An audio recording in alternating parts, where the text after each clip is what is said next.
Flight take off అవ్వగానే కింద పడుతుంది అంటే దాంట్లో ఒక ఫండమెంటల్ రీడిజైన్ అవసరం ఉంది, ఫండమెంటల్గా కరెక్ట్ లేదు అని చెప్పి మనకు అర్థమవుతుంది. అలానే పాకిస్తాన్ ఎకనామీ కూడా ఫ్లై అవుతున్న ప్రతిసారి కింద పడుతుందంటే దాంట్లో ఫండమెంటల్ చేంజెస్ చేయాలి అని అర్థం. లాస్ట్ 75 yearsలో 23 times IMF నుంచి బెయిల్అవుట్ తీసుకున్న ఒకే ఒక్క దేశం పాకిస్తాన్. ఇప్పుడు పాకిస్తాన్ అనగానే మనకు టెర్రరిజం లేదంటే పేదరికం లేదంటే పొలిటికల్ ఇన్స్టెబిలిటీ అని అనుకుంటున్నాం. కానీ మీకు తెలుసా, పాకిస్తాన్ని ఒకానొక టైంలో ఏషియాకి రోల్ మోడల్గా చెప్పుకునేవాళ్ళు. నమ్మబుద్ధి కావట్లే కదా. 1965లో న్యూయార్క్ టైమ్స్ పేపర్లో క్లియర్గా ఒక స్టేట్మెంట్ మెన్షన్ చేశారు. ఆ స్టేట్మెంట్ ఏంటంటే, Pakistan could achieve the economic milestone that only United States has achieved so far. ఇక్కడ కంపారిజన్ ఏ ఇండియాతోనూ చైనాతో జరగట్లేదు, పాకిస్తాన్తో కంపారిజన్ డైరెక్ట్లీ యునైటెడ్ స్టేట్స్తో జరుగుతుంది. 1960లో పాకిస్తాన్ ఒక లార్జెస్ట్ ఎకనామీ కాదు, ఫాస్టెస్ట్ ఎకనామిక్ గ్రోయింగ్ కంట్రీ కూడా. మీరు ఒకసారి గ్రాఫ్ చూసుకుంటే ఇండియా 3.1% రేట్తో గ్రో అవుతే శ్రీలంక 4.1%తో గ్రో అయింది. అలానే నేపాల్ 2.3%తో గ్రో అయింది. కాకపోతే పాకిస్తాన్ ఒక్కటే 6.8% GDP growth rate every year achieve చేసింది. ఒక పక్క వెస్టర్న్ కంట్రీస్ మన ఇండియన్ ఎకనామీని చూస్తూ హేళన చేసేవాళ్ళు, హిందూ గ్రోత్ రేట్ చాలా తక్కువ ఉంది అది ఇది అని చెప్పేసి. కానీ పాకిస్తాన్ని ఒక రోల్ మోడల్గా తీసుకెళ్ళి పెట్టారు. కానీ ఈ రోజు మాత్రం ఆ స్టోరీ కంప్లీట్లీ డిఫరెంట్. 23 times IMFలో బెయిల్అవుట్ అయ్యింది, అలానే టెర్రరిజంకి హోమ్ టౌన్ అయింది, అలానే political instability, ex prime ministers అందరూ జైల్లోకి వెళ్తున్నారు. కొన్ని సంవత్సరాల క్రితం ఈ పాకిస్తాన్ ది బెస్ట్ ఎకనామిక్గా ఉన్న కంట్రీ ఇప్పుడు ప్రతి ఒక్కరి దగ్గరికి వెళ్ళి అడుక్కునే స్టేజ్కి వచ్చింది. అసలు ఈ సిచ్యువేషన్ ఎందుకు వచ్చింది, ఈ క్రైసిస్ ఎందుకు వచ్చింది? 1960లో అంత తోపు ఉన్న కంట్రీ ఈరోజు అడుక్కునే స్టేజ్కి రావడానికి కారణాలు ఏంటి అనేవి మనం ఖచ్చితంగా ఈ వీడియోలో తెలుసుకుందాము. ఎట్ ది సేమ్ టైం మనం ఈ క్రైసిస్ నుంచి ఏం నేర్చుకోవాలి అనే పాయింట్స్ కూడా మనం ఈ వీడియోలో తెలుసుకుందాం. దానికన్నా ముందు ఈ ఛానల్కి మీరు ఒకవేళ ఫస్ట్ టైం వచ్చి ఉంటే మీరు సబ్స్క్రైబ్ చేయండి. అది మీకు ఫ్రీయే కానీ మాకు చాలా వాల్యూని ప్రొవైడ్ చేస్తుంది. అండ్ మన ఛానల్ బిజినెస్ కేస్ స్టడీస్ అలానే పర్సనల్ ఫైనాన్సెస్ మీద చాలా ఫోకస్ చేస్తుంది. ఈ క్రైసిస్ రావడానికి first and foremost reason unproductive business mans and citizens. A country development చూసుకున్నా కానీ ఆ పర్టికులర్ కంట్రీలో ఎంటర్ప్రినర్షిప్ అనేది పెరగాలి, కొత్త బిజినెసెస్ పెరిగితే జాబ్స్ అనేవి క్రియేట్ అవుతాయి. అలాంటి జాబ్స్ క్రియేట్ కాని పక్షంలో ఆ కంట్రీ ఎకనామిక్ అంత స్టేబుల్గా ఉండదు.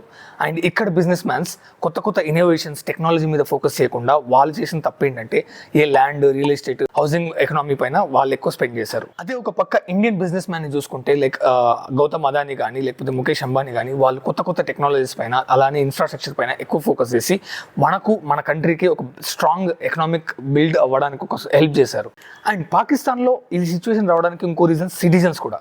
ఒక పక్క బిజినెస్ మ్యాన్స్ ఇన్నోవేటివ్ బిజినెస్ ఆలోచించకుండా ఉండడానికి ఒక రీజన్ అయితే, సిటిజన్స్ కూడా ఒకవేళ ఇన్నోవేటివ్ బిజినెస్ తీసుకొచ్చినా సరే వాళ్ళు పని చేయడానికి అంత ఇష్టపడలేదు. దే ఆర్ వెరీ అన్ప్రొడక్టివిటీ అండ్ వాళ్ళ లేజినెస్తో వాళ్ళు జాబ్కి వెళ్ళకపోవడము, పని చేయకపోవడం ఇలాంటి పనులు చేశారు. అట్ ది సేమ్ టైమ్స్ అక్కడ ఉన్న సిటిజన్స్ ఏదైనా ఒక పొలిటీషియన్స్ జాబ్స్ ప్రొవైడ్ చేయకపోతే వాళ్ళు ధర్నా కానీ వాళ్ళు జాబ్స్ కావాలని చెప్పేసి ఎక్కడా వాళ్ళు పోరాటం చేయలేదు. And this is the main reason politicians కూడా ఎక్కువ జాబ్స్ గురించి ఆలోచించకపోవడానికి. సెకండ్ మోస్ట్ రీజన్ వచ్చేసి మిలిటరీ కంట్రోల్లో ఉన్న పొలిటికల్ సిస్టమ్. అంటే వీళ్ళు 1947లో డివైడ్ అయిన తర్వాత వాళ్ళు ఒక కాన్స్టిట్యూషన్ రాసుకున్నారు. ఆ ఇయర్ వచ్చేసి 1956లో ఒక కాన్స్టిట్యూషన్ రాసుకున్న తర్వాత అదే ఒక 2 yearsలో కాన్స్టిట్యూషన్ని సస్పెండ్ చేశారు. అండ్ మార్షల్ లా అని చెప్పేసి ఒకటి క్రియేట్ చేశారు. ఆ మార్షల్ లా ద్వారా అక్కడున్న ప్రజెంట్ ఆర్మీ ఎవరైతే ఉంటారో, ఆర్మీ జనరల్ ఎవరైతే ఉంటారో అతను డిక్టేటర్షిప్ తీసుకున్నాడు. అబూసద్ ఖాన్ అనే ఒక జనరల్ ఆర్మీ వచ్చి ఆ పర్టికులర్ కాన్స్టిట్యూషన్ని డీలిస్ట్ చేసేసి అతను ప్రెసిడెంట్గా నియమించుకొని ఆయన కంప్లీట్లీ డెమోక్రసీని తొక్కేశాడు. సో దేశాన్ని ప్రొటెక్ట్ చేసే ఆర్మీ తనకు కూడా పవర్ కావాలని చెప్పి పోట్లాడడం ద్వారా డెమోక్రసీ చచ్చిపోయింది. ఎప్పుడైతే డెమోక్రసీ చచ్చిపోతుందో అక్కడ ఇన్స్టెబిలిటీ స్టార్ట్ అవుతుంది. కానీ అదే మీరు ఇండియాలో చూసుకుంటే 1975 వార్ అప్పుడు కూడా మన జనరల్స్ మన ఆర్మీ ఎవరైతే ఉన్నారో వాళ్ళు కంప్లీట్గా మనకు సపోర్ట్ చేశారు. అండ్ వాళ్ళు పొలిటీషియన్కి ఇవ్వాల్సిన రెస్పాన్సిబిలిటీ పొలిటీషియన్కి ఇచ్చారు, వాళ్ళ రెస్పాన్సిబిలిటీ వాళ్ళు తెలుసుకున్నారు. అండ్ దాని ద్వారా మనకి ఇక్కడ యాపిల్ ప్లాంట్ వస్తుంది, అలానే TCS, ఇన్ఫోసిస్ లాంటి కంపెనీస్ కొన్ని లక్షల మందికి జాబ్స్ తీసుకొచ్చాయి.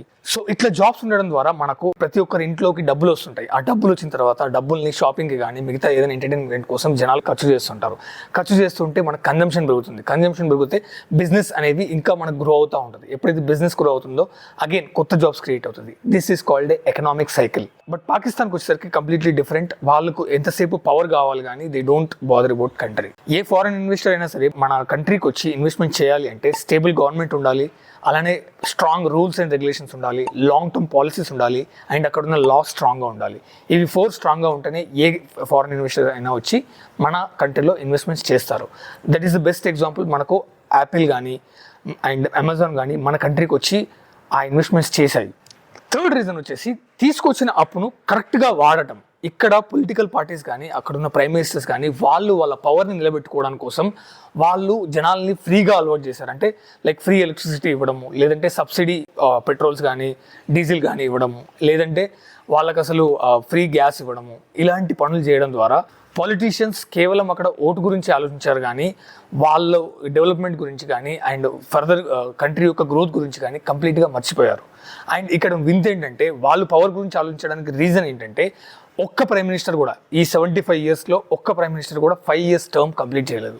దానికి వేరియస్ రీజన్స్, వాళ్ళకు మెయిన్లీ వాళ్ళ పవర్ కాపాడుకోవడమే వాళ్ళ మెయిన్ ఎయిమ్గా మారిపోయింది. ఇంకా వేరియస్ ఫ్యాక్టర్స్ ఉన్నాయి పాకిస్తాన్ ఎకనామిక్ పడిపోవడం ద్వారా, but these are the 3 main reasons. And మీరు ఇందులోంచి తెలుసుకోవాల్సిన విషయం ఏంటంటే ఫస్ట్ వన్ వచ్చేసి స్టెబిలిటీ అనేది లేకపోతే ఏ గవర్నమెంట్ అయినా సరే, ఈవెన్ అది ఇంట్లో అయినా సరే ప్రాపర్ ఫైనాన్షియల్ స్టెబిలిటీ ఉండాలి. And at the same time government political policies అనేవి స్టెబుల్గా ఉంటేనే ఏ ఫారెన్ ఇన్వెస్టర్ అయినా సరే వచ్చి మనకి ఇన్వెస్ట్మెంట్ చేస్తారు. అండ్ సెకండ్ వన్ వచ్చేసి every citizen should be productive. అంటే ఇంట్లో ఉన్న ప్రతి ఒక్కరు పని చేయగలగాలి.